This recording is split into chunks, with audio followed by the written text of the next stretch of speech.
Olá, amigos do Notícias Agrícolas, no ar mais um boletim. A gente começa falando dos preços da soja lá em Chicago. E aqui comigo, Fernando Pimentel, da AgroSecurity, para nos ajudar a entender um pouquinho essa movimentação dos preços. A gente viu uma recuperação dos preços, soja beirando lá os $9 por bushel nos principais vencimentos. Hoje deu aí uma patinada, não foi um mercado positivo aí para os preços, não. Será que isso é uma tendência, é uma mudança de tendência? Enfim, como é que a gente pode analisar o que está acontecendo? Ou é simplesmente um dia de realização mesmo? Enfim, o mercado tentando se organizar para dar continuidade aí à sua movimentação. Fernando Pimentel, o que você acha disso? Seja bem-vindo, meu amigo. Tudo bem, boa tarde, Alexandre, boa tarde, ouvintes. Para mim, eu confesso para você que é uma surpresa. Na minha última entrevista com você, eu não acreditava que Chicago, por conta dos estoques que são espetaculares dos Estados Unidos, não poderia passar de 9,60 na minha visão, e que o produtor teria que ter mais uma expectativa em cima do dólar do que propriamente de Chicago. Fui pego aqui com esses números, né? Nós estamos aí quase beirando os 9, né? Isso em meio a uma evolução bastante favorável da safra americana. Nós tivemos uma revisãozinha aí de 2% dos bons e ótimos para o milho na semana, mas a soja está com 71% de bom e ótimo, que é um número que está absolutamente dentro de uma média histórica, que, salvo engano, seria 69%, mas com 31% já entrando em floração. Agora a gente já entra num período mais crítico do clima da safra americana, né? É aquele período que tudo tem que dar certo, a chuva tem que ter uma cronologia boa, uma pluviometria boa e uma distribuição boa. E aí começa o jogo da volatilidade. Estamos entrando no ciclo mais volátil da safra americana, em termos de preço, né? De agora, eu diria de 15 de julho até a primeira semana de setembro, última semana de agosto, nós vamos ter realmente uma oportunidade de ver o mercado oscilar mais. Ele sai da fase mais acomodada, vamos dizer dessa forma, e passa a ter alguns repiques em função da situação de clima. Isso é previsto. Mesmo que o mercado estivesse lá naqueles 8,60 que eu falei, que eu achava que seria praticamente o teto aí para esse período nosso pré-weather market, agora entramos no weather market. Aí mesmo aquele 8,60 estaria o mercado aí apresentando volatilidade de qualquer forma, porque entrou no weather market, pode estar $5 por bushel ou a $15 por bushel, é de lei. Começa a ter notícias de clima, hora conflitantes, etc. Tal. Nós agora, essa semana, estamos entrando numa perspectiva de clima um pouco mais seco, tá? E isso pode já começar a dar algum tipo de repique aí. Essa quedinha de hoje é realização de lucro. Eu diria até que é uma queda pequena em face, né, do que veio da evolução dos preços nos últimos 10 dias. Então, assim, eu diria que o mercado ainda está firme, né? Quando eu digo firme, eu estou dizendo numa realidade de curto prazo, né? Porque olhando na perspectiva histórica, o mercado não está bom, está deprimido, mas olhando aqui no passado recente, eu diria que o mercado está firme e tende a ter uma volatilidade boa agora nos próximos dias, aí, a partir do momento que a soja entra na floração e depois entra no pod filling, que é a formação de vagem, enchimento de vagem e tudo mais. Essas são as fases que a gente sabe que aqui no Brasil é a mesma coisa, são as fases que a soja demanda mais umidade, mais umidade, um pouco de alternância de sol com chuva para ter luminosidade também, para ter a vegetação boa. Então, nós estamos aí entrando numa fase interessante para o produtor. Agora, brasileiro, principalmente. A gente tem aí o mercado climático, como você bem colocou, e tem também um início aí de falta de alternativa para a China na hora de comprar a soja. Ela Sim. vai ter que procurar o mercado americano. Por enquanto está sendo aquela compra da mão para a boca, pouco volume, enfim. Mas vai chegar uma hora que ela vai ter que comprar mais, e isso é motivo de alta lá em Chicago ou já está precificado, Fernando? O mercado está precificando essa tendência, né? Hoje nós temos aproximadamente 10% de soja aqui no Brasil, é pouco. Vamos dizer que nós temos aí uma briga agora entre exportação e a indústria de esmagamento. Eu acho que agora boa parte desses 10% deve ficar com o comprador local, com o esmagador, mas ele vai ter que brigar, né? Principalmente se o dólar seguir uma tendência de valorização em relação ao real, a briga fica mais dura para o comprador local, né? O exportador, por sua vez, vai ter que subir os prêmios para ficar mais competitivo. À medida que ainda tem muita soja nos Estados Unidos, os produtores aproveitaram agora essa semana e a semana passada para liquidar a safra velha, né? Ainda tem estoque de safra velha lá, então ainda tem a competição ainda é boa. Só que aquela coisa, a geopolítica trouxe a China para o lado de cá. Só que agora, tecnicamente, tem pouca soja. Não acredito que a China vai querer ficar brigando com o esmagador brasileiro, pagando prêmio acima do necessário, se tem soja mais em conta lá fora, em abundância, vamos dizer assim, para eles começarem a migrar, e vão migrar, né? A gente sabe disso. Eles vão migrar agora o foco para a safra americana, que é a safra mais nova, né? E é em cima disso que os operadores nos Estados Unidos estão apostando, né? Que agora o canhão chinês vai para lá. Eles estão longe de atingir a meta da fase 1 do acordo comercial. Isso é fato, né? Os Estados Unidos está atrasado na comercialização da safra velha e da safra nova. Mas agora eles sabem que está acabando a soja daqui, e aí começa um jogo já de expectativas mais positivas de demanda da soja americana.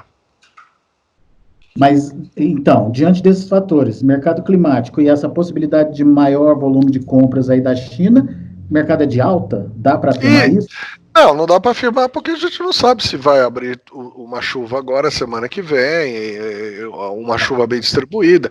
Eu diria para você que essa situação, onde a demanda começa a ter uma curva ascendente, ao mesmo passo que você tem os momentos críticos da vegetação da planta, é o momento onde a equação que gera volatilidade no mercado está mais propensa a dar repiques.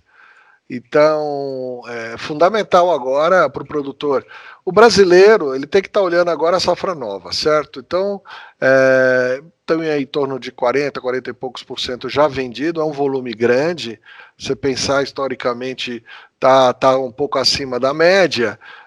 O produtor aproveitou o câmbio muito bom, aproveitou as oportunidades que teve, e agora é o momento de ficar olhando o weather market nos Estados Unidos para ver onde os picos vão acontecer. Se você coincidir um pico de alta em Chicago com um câmbio um pouquinho mais favorável aqui, é momento de fixação em reais para a safra 21, uma oportunidade de ir realizando aí, né? Não dá para ficar acreditando também que vai vender no pico, eu sempre falo disso. Então agora, esse momento dá para olhar Estados Unidos com um pouco de atenção na questão climática. Chicago vai ter volatilidade a despeito do estoque que tem, isso é histórico. Claro que se tivesse pouco estoque, a volatilidade, as pancadas seriam mais fortes do que nós vamos ver. Mas nós vamos ver deslocamentos de 30 centavos, com 30, 40 centavos em 3 dias, 2, 3 dias. Isso vai ser... Nós não vamos ver limite de alta. Eu não acredito, tá? Que nós vamos ver limite de alta em alguma sessão nesse ano. Não faz sentido para mim ver uma volatilidade dessa intensidade com o estoque que tem lá. Mas você ter 20 centavos, 25 centavos num dia é bem possível. 2, 3 dias seguidos acumulando 60, 60, 70 centavos, é possível também. Então, eu acho assim, agora é a hora que o produtor tem que estar bastante atento no binômio dólar-Chicago, para trabalhar essa safra 21 bem trabalhada. Quem tem soja aqui, lógico, disponível, que é pouca gente que tem, se tiver oportunidade para vender para exportação, maravilha, mas eu acho que a melhor oportunidade deve estar na indústria local. Então aí Chicago não vai interferir tanto, talvez, nesse mercado spot. Mas para a safra 21, eu vejo aí que é um momento importante do produtor ficar de olho aberto. É claro que se ele já vendeu bastante, vamos supor o produtor do Mato Grosso aí, que pode ter vendido já 50% da sua safra. Bom, eu acho que é melhor esperar um pouquinho mais ver esse clima, porque essa alegria pode ser maior, né? Mas quem está um pouco atrasado na comercialização e tiver um repique de 20, 25 centavos aí passando um pouquinho acima do 9, com câmbio a 5,40, eu diria para você que já começa a ter negócio interessante para quem está atrasado na comercialização.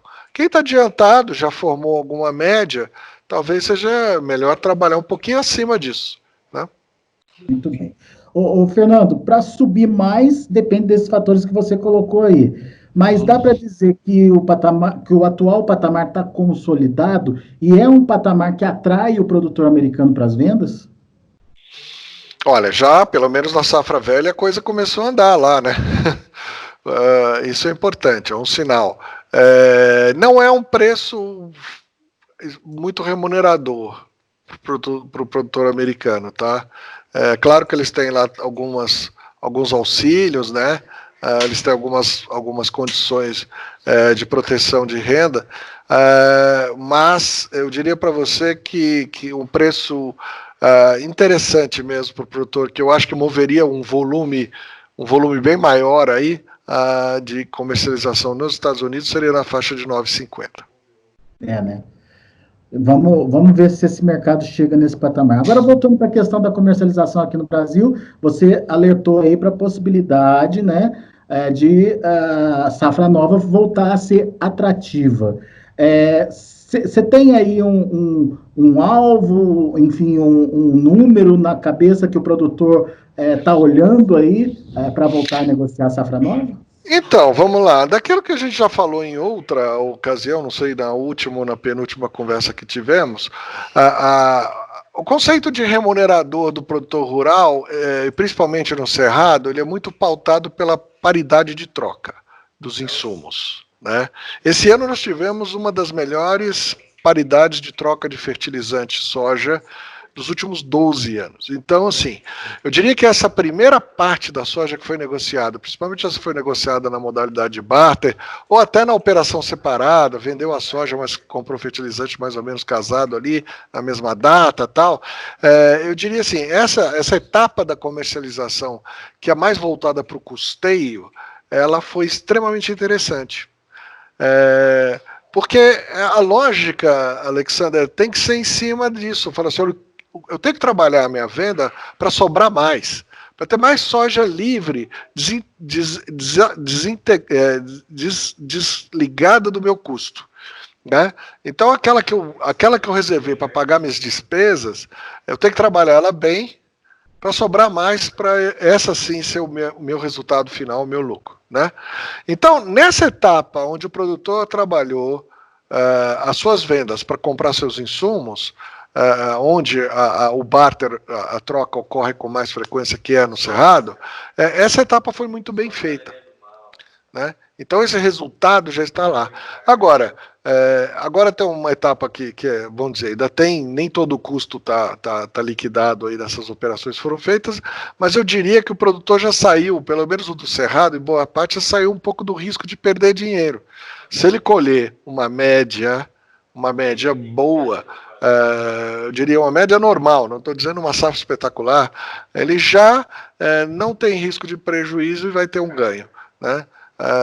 porque ele já conseguiu fixar o custo dele numa condição bem favorável. Agora, tem que trabalhar bem essa etapa agora que falta, porque essa sobra da soja agora, ele olhando esses repiques, de novo, não deve ficar também muito otimista, porque eu acho que o produtor tem que ter sempre a pulga atrás da orelha de que os estoques mundiais são grandes. Nós vamos ter, estimado aí pelo USDA, 350 milhões de toneladas de produção, 335, desculpa, quase 336, quase 1 milhão por dia aí de tonelada disponível para o mercado, e 99 milhões de toneladas de estoque mundial. E nos Estados Unidos, na safra velha, 15, uns quebrados, e agora, para a projeção safra 2021, 10,7 milhões de toneladas, que é alto. Então, uma eventual condição favorável de clima aí, uma safra americana cheia, pode depois trazer o mercado para esses patamares de 8 baixo de novo. Então, assim, vamos acompanhar os picos, vamos pegar essas oportunidades que eventualmente uma semana sem chuva, um weather report menos favorável para a agricultura deles, vai dar uns 20, uns 30, 40% de alta, legal, fixa um pouquinho, vai liquidando, tá? Pode ser que uma desgraça se abata sobre a safra americana e aí nós tenhamos 10, 11 dólares por bushel? Pode. Eu diria que a probabilidade é bem pequena por causa do estoque. Então,